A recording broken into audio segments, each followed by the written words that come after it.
Et salut à tous, donc aujourd'hui on se retrouve pour une nouvelle vidéo. Donc ça fait assez longtemps que j'ai pas fait de vidéo sur la chaîne, mais en fait c'est que je travaille là sur ce projet que je vais vous présenter.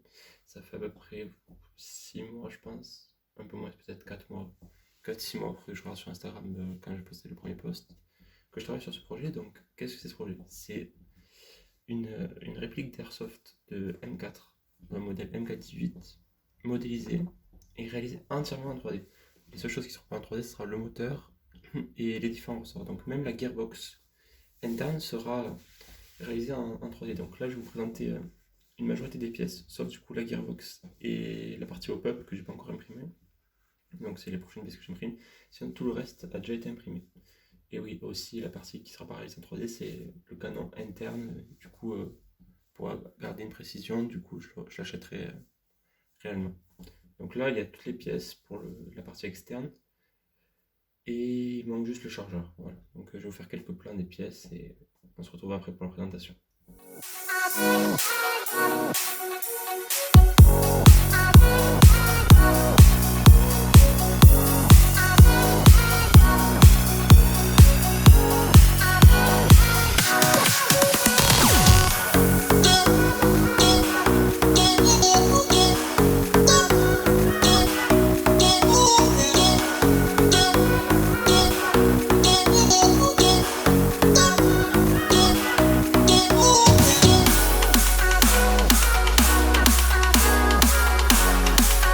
Donc voilà, donc là on a toutes les pièces imprimées en 3D, donc on a la partie basse et la partie haute du corps, donc pour la partie culasse.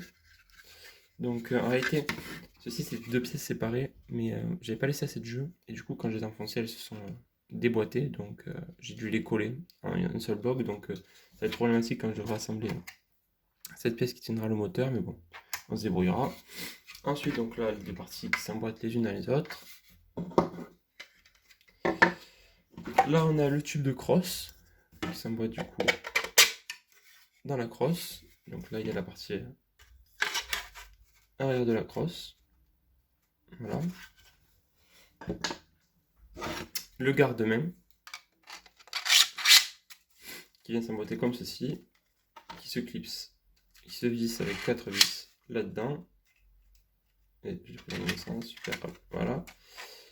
Hop, et ensuite qui vient se fixer là-dedans avec un point de colle en plus pour garder l'axe. Donc voilà. Donc là, on a le canon qui est imprimé en 3 pièces.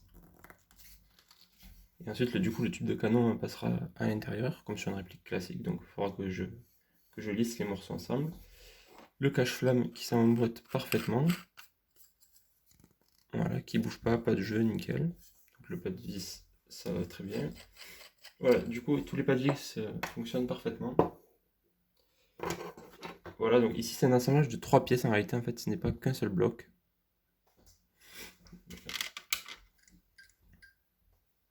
Voilà, on verra mieux. En fait, c'est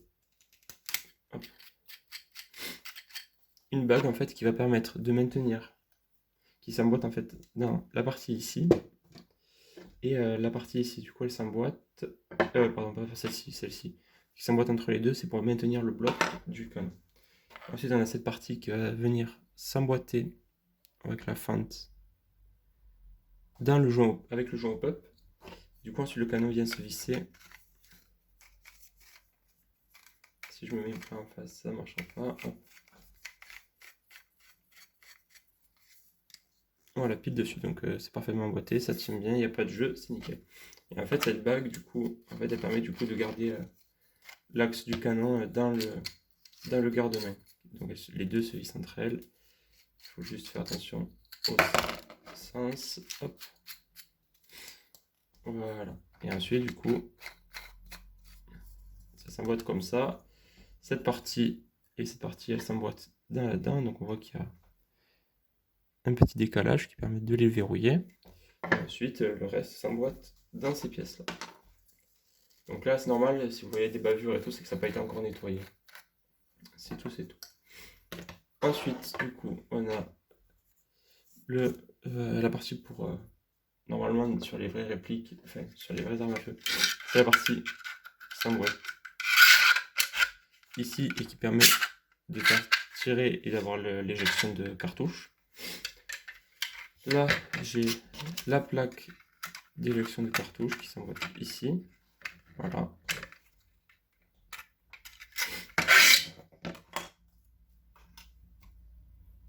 Ici, c'est juste deux plots pour fermer le tube fermer justement la crosse qui se mettent en fait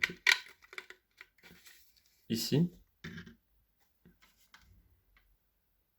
Voilà, donc là je ne les ai pas emboîtés à fond puisque ça n'a aucun intérêt, donc ça marche pas pour le moment. Hop. Donc, ici on a la partie qui se met sur le tube de crosse pour les sangles, les points de sangle. Ici c'est la partie arrière du bloc supérieur.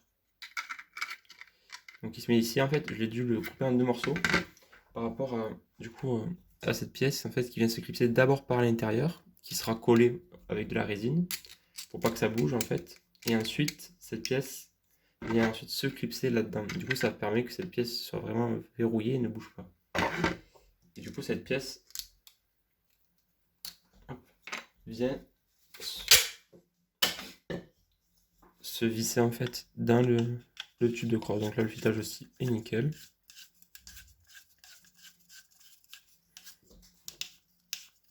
Voilà, là j'ai passé mon max, mais voilà. Il faut vraiment tirer super fort pour arriver à le déboîter. Et j'aurais pas dû faire ça, j'ai abîmé le filetage.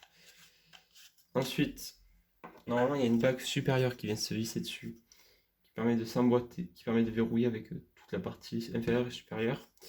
Je ne l'ai pas encore imprimé, il faut que je l'imprime. Du coup c'est l'une des pièces qui me manque. Du coup là c'est la partie inférieure qui vient se clipser juste ici. Donc là on a le bouton, il manque le ressort juste d'éjection du chargeur. Là on a le sélecteur de tir avec sa petite pièce qui permettra du coup dans la gearbox de sélectionner.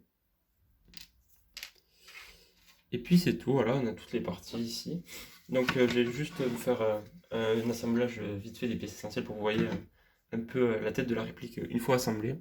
Et du coup on se retrouve après. Donc la vidéo elle risque d'être assez courte puisque dans la prochaine je ferai le post-traitement hors caméra et après on fera de la peinture à la prochaine vidéo. Et à la troisième on s'occupera vraiment de la gearbox. Donc voilà la réplique une fois assemblée. Voilà la tête qu'elle a.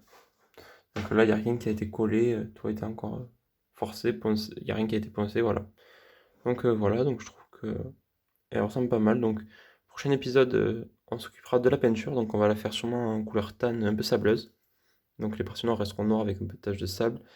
Le corps ici, le receveur bas sera en couleur tan, poignée noire, je pense. Donc on fera tout ça au prochain épisode. Donc je vais vous laisser sur ces quelques petits points.